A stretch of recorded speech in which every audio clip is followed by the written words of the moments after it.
This channel does not promote any violent, harmful, or illegal activities. All content provided by this channel is meant for an educational purpose only.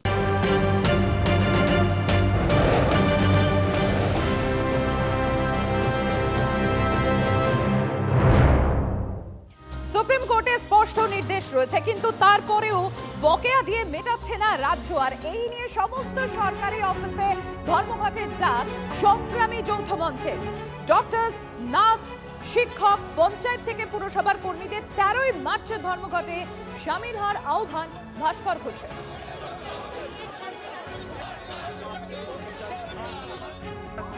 কর্মচারীরা, doctor, nurse, পৌরসভা, পঞ্চায়েতের কর্মী ধর্মঘটে সামিল হবে আগামী 13ই March 2026। আমরা বাংলা বন্ধ বলছি না, কিন্তু আমরা এই রাজ্যের সমস্ত রাজনৈতিক দলের কাছে আহ্বান জানাচ্ছি যে এই রাজ্যের কর্মচারীরা মানুষের মৌলিক অধিকারকে সুরক্ষিত করার জন্য যে লড়াই লড়ছেন, সেই লড়াইয়ে আপনাদের সক্রিয় সমর্থন দরকার, নৈতিক সমর্থন নয়।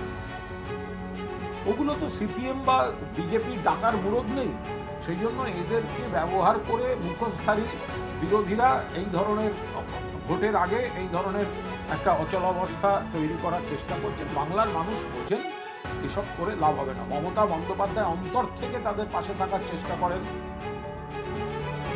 আর আপনারা জানেন, এদিকে যে বকেয়া দিয়ে, সেই বকেয়া দিয়ে মেটানোর দাবিতে আজ কালীঘাট চলো ডাক দিয়েছিল সংগ্রামী যৌথ মঞ্চ। মিছিল শুরুর পরেই আজকে দেয় পুলিশ। প্রতিবাদে দীর্ঘক্ষণ ডোরিনা ক্রসিং এ বিক্ষোভ দেখান রাজ্য সরকারি কর্মীরা। তৃণমূল সরকারকে ডিএ চোর সরকার বলে স্লোগান।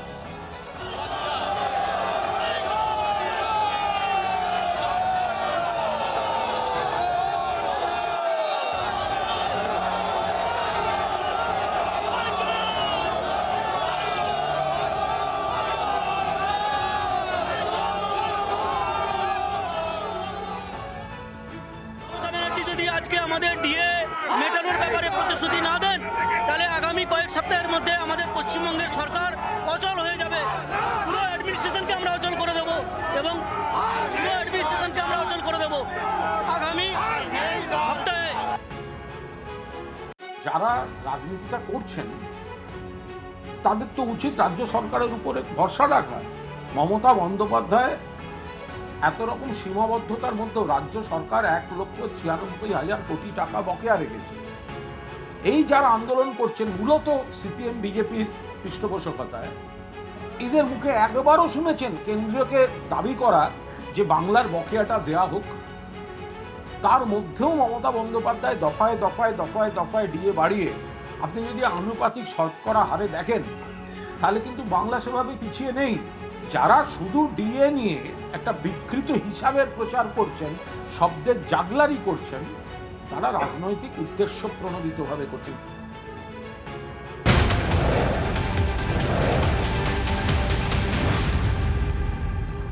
নজর রাখবো এবারে শিলিগুড়ির দিকে। সেখানে এক আদিবাসী অন্তঃসত্ত্বা, তাকে মারধরের অভিযোগ উঠে আসছে। কার বিরুদ্ধে অভিযোগ উঠছে সিভিক ভলান্টিয়ারের বিরুদ্ধে। প্রতিবাদে আদিবাসীদের উত্তরকন্যা অভিযানকে ঘিরে রণক্ষেত্র একেবারে শিলিগুড়ি। ব্যারিকেড ভেঙে এগোতে পুলিশের সঙ্গে ধস্তাধস্তি, পুলিশকে লক্ষ্য করে ইট, জুতো, বোতল ছোড়া হয় বলে অভিযোগ। এরপরই বিক্ষোভকারীদের ছত্রভঙ্গ করতে লাঠিচার্জ করে পুলিশ।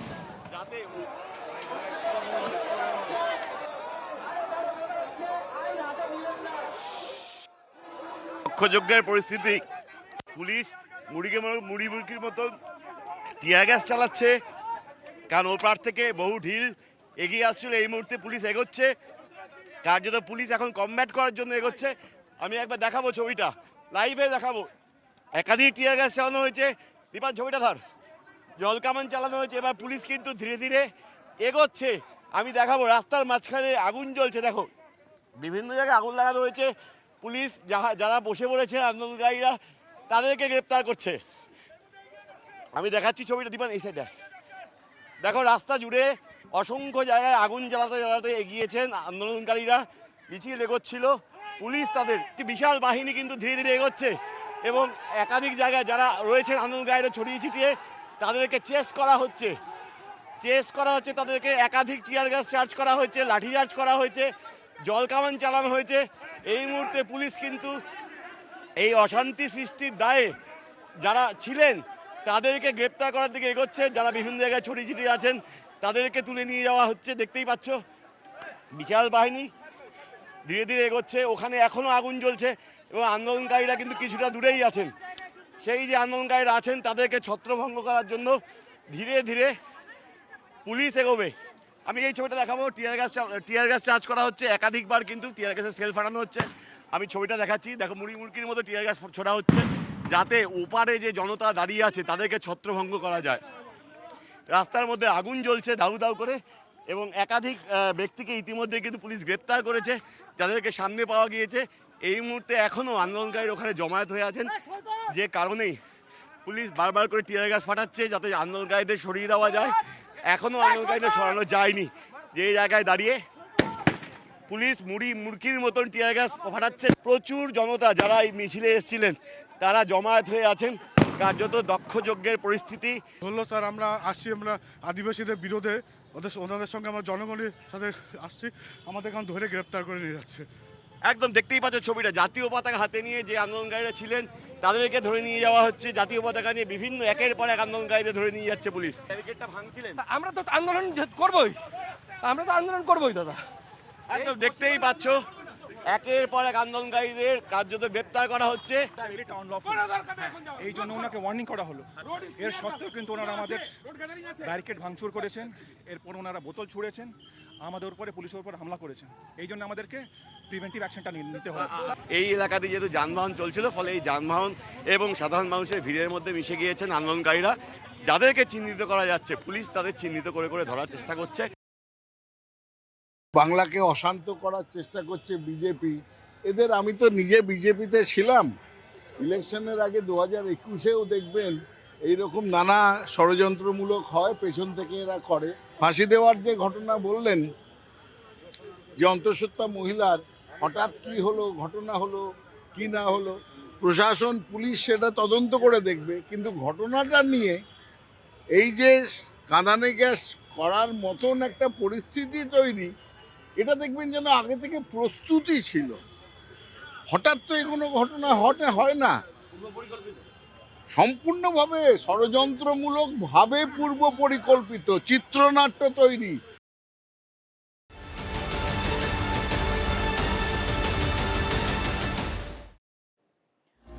নজর রাখবো আমরা হাওড়ার পিলখানার দিকে। পিলখানায় প্রমোটার খুনে এখনো পর্যন্ত অধরা অভিযুক্তরা।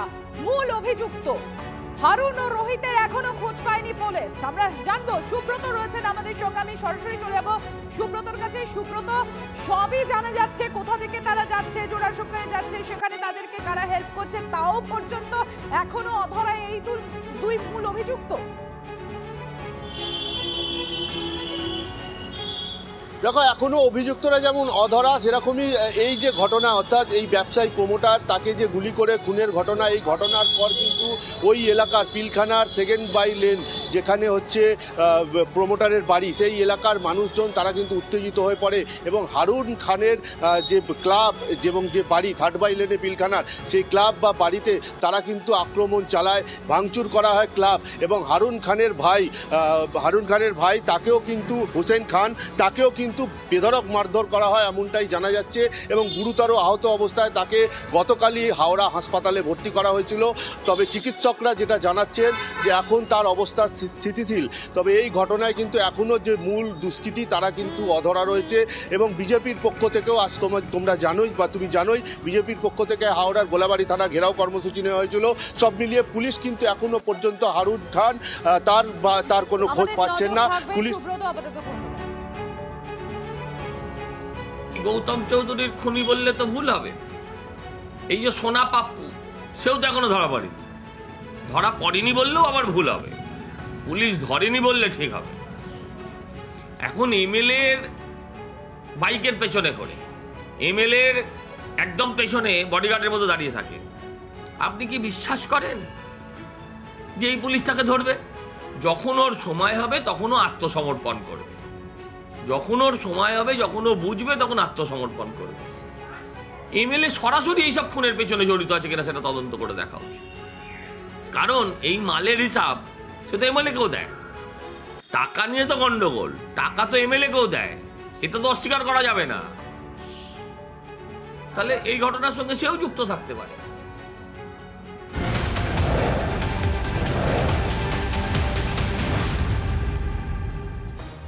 দেখুন, হাওড়ায় এই যে প্রমোটার খুন, সেই প্রমোটার খুনে এবারে পুলিশের ভূমিকায় সরব হচ্ছেন কে? পুলিশের ভূমিকায় এবারে সরব হয়েছেন ফিরহাদ হাকিম। পুলিশকে আরো সক্রিয় হওয়ার পরামর্শ পুরমন্ত্রীর। অস্ত্র আইনে ধৃতরা যেন দ্রুত জামিন না পায়, জামিন পেলেই ফের অরাজকতা তৈরি করছে, নজর রাখতে হবে পুলিশকে। ভোটের আগে অস্ত্র আসছে ভিন রাজ্য থেকে, পুলিশের উচিত ক্রিমিনালদের উপর নজর রাখা। প্রমোটার খুনের পর করা বার্তা ফিরহাদ হাকিমের। অ্যাক্টিভ হতে হবে এবং তাদেরও বলবো যে বাংলায় ক্রাইম শেষ কথা বলবে না, মানুষ শেষ কথা বলবে।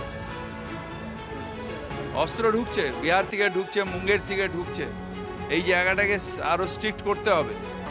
যারা অস্ত্র ধরছে কোর্টকে অনুরোধ করব তাদের যেন এত তাড়াতাড়ি বেল না দিয়ে দেয়। যারা অস্ত্র আইনে গ্রেপ্তার হচ্ছে তাদের যেন তাড়াতাড়ি বেল না দিয়ে দেয়, কারণ ওরা অপরাধ করছে।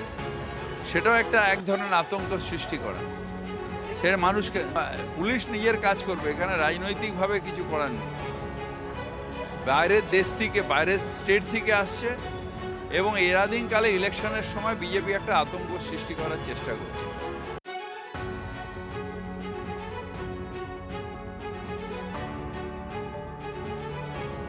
আমরা 3 জন অ্যাসোসিয়েটকে অ্যারেস্ট করেছি যারা ইনসিডেন্টের আগে আর পরে ওকে হেল্প করেছে। আর ওদের আমরা ওদের সম্পর্ক পাচ্ছি কি এরা এই কনস্পিরেসিতে ছিল। আমরা ইনভেস্টিগেট চালিয়ে যাচ্ছি, খুব শীঘ্র অ্যারেস্ট করে নেব। ওটা আমরা ইনভেস্টিগেশনের ক্ষেত্রে খুব বেশি জিনিস রিভিল করবো না, কিন্তু ওদের রোল আছে। ঠিক আছে, একদম ঠিক আছে।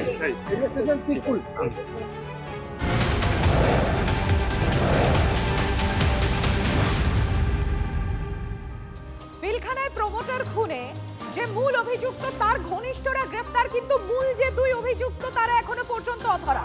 আর এই পুলিশের ভূমিকায় প্রশ্ন তুলে এবার বিজেপির বিক্ষোভ। দেখুন, গোলাবাড়ি থানা ঘেরাও, কংগ্রেসের পর এবার বিজেপির অভিযান গোলাবাড়ি থানা ঘেরাও। আইন শৃঙ্খলা নিয়ে প্রশ্ন তুলছেন তারা, পুলিশের ভূমিকায় ক্ষোভ প্রকাশ। দেখুন সেই ছবি দেখাচ্ছি আপনাদের। আপনাদের ঠিক যেরকম বলছিলাম যে এর আগে কংগ্রেসও তারাও বিক্ষোভ দেখায়, পুলিশের ভূমিকা নিয়ে প্রশ্ন। মূল যে 2 অভিযুক্ত তারা এখনো অধরা, তাদের ঘনিষ্ঠরা গ্রেফতার হচ্ছে, তাদেরকে যারা পালাতে সাহায্য করেছেন তারা গ্রেফতার হচ্ছেন, কিন্তু মূল যে 2 অভিযুক্ত হারুন আর রোহিত তারা এখনো অধরা।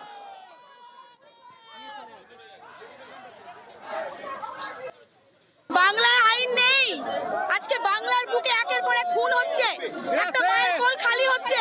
এর থেকে বড় লজ্জা বাংলার মুখ্যমন্ত্রী মহিলা সেখানে সংসদ হারাচ্ছে, সে যে ধর্মের হোক, যে পার্টির হোক। আমরা আজকে বিচার চাই, খুনিরা এখনো পর্যন্ত গ্রেফতার হলো না কেন? হাইকোর্টে এসআইআর বৈঠকে সুব্রত গুপ্তর উপস্থিতি নিয়ে প্রশ্ন রাজ্যে। প্রধান বিচারপতির নেতৃত্বে বৈঠকে কেন বিশেষ পর্যবেক্ষক? হাইকোর্টে বৈঠকের শুরুতেই প্রশ্ন রাজ্যে। শ্রাবন্তী রয়েছেন আমাদের সঙ্গে। শ্রাবন্তী, এর আগে আমরা দেখেছিলাম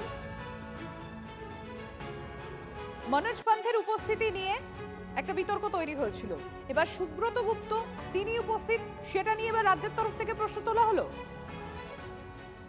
দেখো সম্প্রতি এটাকে মনে করা হচ্ছে যে ইটের বদলে পাটকেল, তার কারণ এর আগে মনোজ পান্থ কেন উপস্থিত রয়েছেন হাইকোর্টের এই বৈঠকে সেটা নিয়ে বিজেপির পক্ষ থেকে বারবার প্রশ্ন তোলা হয়েছিল। একই সঙ্গে কমিশন সূত্র থেকে জানানো হয় যে কেউ আলাদা করে কমিশনের পক্ষ থেকে মনোজ পান্থ কেন রয়েছেন সে প্রশ্ন তোলেননি।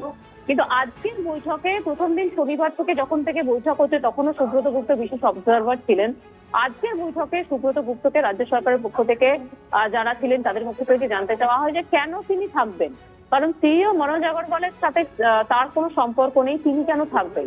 এই প্রশ্নের উত্তরে সিইও নিজেই বলেন যে শীর্ষ আদালতের যে রায় রয়েছে সেখানে কমিশনের প্রতিনিধি থাকার কথা বলা হয়েছে। যেহেতু একজন রোল অবজারভার, তিনি সর্বোচ্চ দায়িত্বে রয়েছেন, স্পেশাল পর্যবেক্ষক হিসেবে ইসিআই তাকে দায়িত্ব দিয়েছেন, এসআইআর এর যাবতীয় জিনিসপত্র তাকেই দেখতে হচ্ছে, সেক্ষেত্রে তার থাকা অত্যন্ত গুরুত্বপূর্ণ। একই সঙ্গে প্রধান বিচারপতি তার ভূমিকা অনস্বীকার্য এই কথাটা বলেন এবং তারপরে এই বিতর্ক আপাতত সে তৎকালীন সেই সময়ের জন্য ধামাচাপা পড়ে যায়। তবে সম্প্রতি এটা স্পষ্ট যে মনোজ পান্থ কেন থাকবেন এই প্রশ্ন ওঠার পরপরই আজকে সুব্রত গুপ্তকে নিয়ে প্রশ্ন রাজ্যের। ধন্যবাদ শ্রাবন্তী।